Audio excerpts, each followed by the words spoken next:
Welcome to Bang Bang Bang.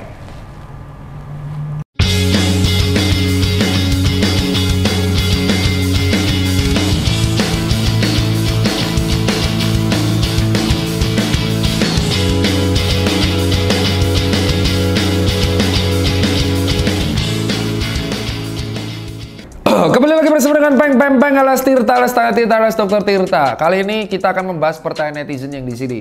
Dok, sekali-sekali bahas begadang. Saya pin, lalu kita akan bahas. Tubuh itu memiliki siklus yang namanya circadian rhythm. Circadian rhythm itu adalah pola yang kayak memori. Kamu tahu kan kayak handphone gini tuh ada memory cardnya, ya kan? Ada memorinya. Tubuh tuh juga punya memori kayak kamu biasa tidur jam 9, nanti tiba-tiba entah gimana tanpa alarm kamu bisa bangun jam 5. That's the meaning of circadian rhythm. Dan tubuh tuh sudah punya namanya body time. Kayak kalau sehari itu harus tidur 7 jam. 7 jam itu digunakan untuk mengganti sel tubuh yang rusak, zat pembawa tubuh protein.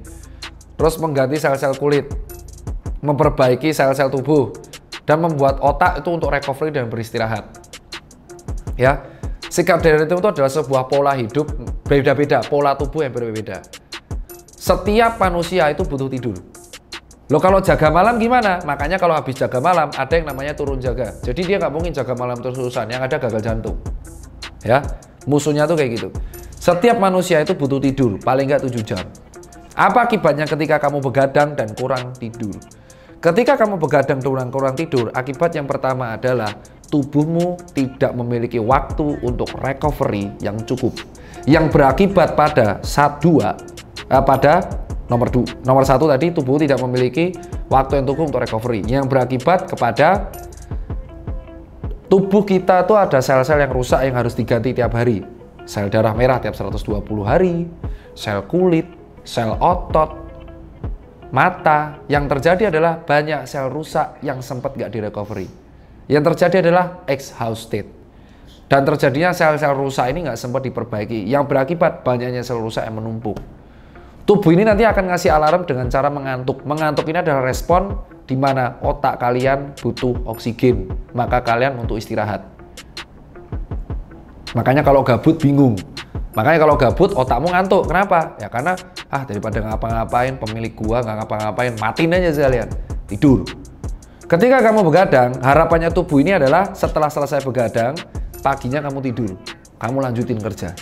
Dan kamu begadang lagi. Yang terjadi adalah sel jantung ini mengalami over. Kerjanya over. Yang terjadi adalah jantung ini nggak sempat diganti sel-selnya, kulit nggak sempat diganti sel-selnya, otak tidak memiliki waktu recovery, penumpukan kelelahan, dan nggak sempat disaring, hati nggak sempat bekerja. Yang terjadi kalau kamu terus-terusin, gagal jantung. Begadang ini meningkatkan resiko banyak hal, cancer salah satunya. Ya, karena kan sel tubuh yang tidak diganti akan menjadi rusak. Sel rusak ini kan kadang kayak dianggap kayak sel aneh sendiri. Dan dia bisa bereplikasi terus. Dan akan bisa meningkatkan cancer. Begadang juga meningkatkan resiko penyakit jantung secara terus-menerus di waktu tua. Karena beban jantung yang over, maka jantung akan mengkompensasi. Sehingga nanti yang terjadi adalah repeat di episode yang pertama kemarin, penumpukan lemak. Yang terjadi adalah penyempitan pembuluh darah dan tensinya juga bisa jadi naik. Dan bisa menimbulkan stroke karena otak ini nggak sempat beristirahat. Lu tahu nggak? Komputer aja tuh butuh istirahat, butuh pendingin. Otak kita tuh nggak ada pendingin loh Pak, nggak ada radiator. Otak kita tuh butuh istirahat, butuh tidur. Nggak bisa otak kita tuh kayak main terus-terusan 2 hari, 3 hari, 4 hari. Yang ada, otakmu akan mengalami kematian jaringan. Dan ketika sel otak mengalami kematian jaringan, lu akan stroke. Dan yang terjadi adalah sel otak tuh susah banget untuk kembali seperti semula. Beda kalau kamu kecelakaan, kena gini, nanti dia akan kembali kan, recovery. Otak tuh susah. Bahaya begadang berikutnya, gagal ginjal bos. Karena itu sangat terpengaruh sama penyaringan tubuh. Ketika kita tidur, banyak racun-racun atau darah yang kita saring. Dan nanti akan menjadi urin di pagi hari. Ketika kita masih bangun, ya tubuh nggak bisa ngapa-ngapain. Energi kita difokuskan untuk semuanya. Ketika kita tidur, kesadaran kita hilang dan energi kita tuh difokuskan untuk recovery semua. Untuk ginjal kita, untuk mengganti sel tubuh rusak. Ketika kita masih bangun, ya energi kita kan kepake semua. Ada yang gerakin jari, atau gerakin apa gitu. Nah, siklus dari tidur ini ada yang namanya deep sleep. Deep sleep itu rata-rata terjadi kalau orang mau tidurnya enak itu 4-5 kali siklus. 1 kali deep sleep itu 1,5 jam. Deep sleep itu ketika kamu jujur nggak mimpi apapun. Tapi ketika kamu bangun seger setengah mati. Ketika kamu fasenya nggak deep sleep, kamu tidurnya itu nggak nyenyak. Itu masuk ke fase REM, Rapid Eye Movement. Biasanya dalam 1 kali siklus tidur kita mengalami 1 kali rapid eye movement dan 5 kali deep sleep atau 4 kali deep sleep. Rapid eye movement itu dimana kita itu mau menuju deep sleep, ya. Yang terjadi gerakan mata kita cepat, disitulah terjadi mimpi, ya kan? Mimpi itu cerminan dari apa yang kita pikirkan selama sehari atau yang kita takuti sehari atau apa yang kita lakukan sehari. Jadi misalkan sampean kepikiran sama terus, ya mungkin mimpimu akan itu. Mimpimu paranoid, takut, ya mimpimu akan dikejar-kejar orang.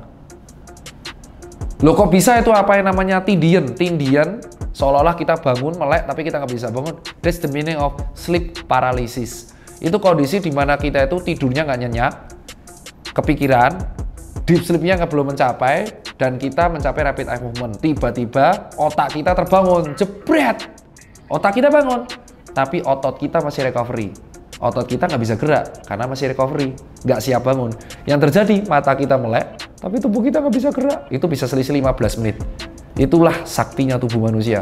Otak kita tuh bisa kayak jebret langsung bangun, sadar. Tapi tubuh kita nih buset kok kayak kram. Itu sleep paralysis karena tubuh kita belum siap untuk bangun, yang siap baru otaknya doang.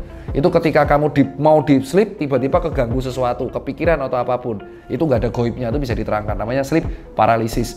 Bahkan di dokter saraf itu diteliti namanya aktivitas tidur, sleep activity. Jadi otakmu akan diteliti ketika rapid eye movement-nya berapa kali, deep sleep-nya berapa kali. Apa sih tips untuk tidur yang nyenyak? Tipsnya yang pertama adalah matikan lampu. Kenapa? Karena kita memiliki sel melanosit yang memang itu akan mengganti tubuh kita yang rusak ketika gelap. Dan memang respon kita itu, otak kita itu kalau kena gelap, maka saraf kita akan menganggap ini gelap, sehingga saraf kita memfokuskan ke hal yang lain, autonom, jadi kita bisa tidur. Ketika ada cahaya, maka nervus nomor 1, ini nervus opticus, masih akan merespon cahaya. Jadi kita rasanya tidur tapi nggak akan deep sleep. Maka saya sarankan kalau kamu tidur, matiin lampu atau lampunya remang-remang. Bahaya begadang tuh seperti itu, bos. Kalau kamu jaga malam, 20 jaga malam itu, kayak dokter nih, kayak satpam, setelah jaga malam kan dikasih turun jaga. Langsung manfaatkan jatah turun jagamu untuk istirahat. Jangan malah untuk bekerja lagi. Mati muda kau nanti. Buat apa kau cari uang terus-terusan tapi kau mati juga karena kesalahan yang kamu buat sendiri. Hati-hati buat kalian yang kaum para begadang. Karena kamu justru akan menabung exhausted di tubuhmu di masa tua nanti. 10-20 tahun lagi. Mungkin di masa muda umur 25 kamu santai aja. Tapi di usia 45 kamu bisa jadi terjadi stroke, gagal jantung, dan kawan-kawannya. Tidur cukup 7 jam per hari. Itu aja pesan dari saya. Thank you buat netizen. Buat kamu yang ingin masih bertanya, tulis pertanyaan di kolom komentarmu, nanti aku akan bahas tips kesehatannya.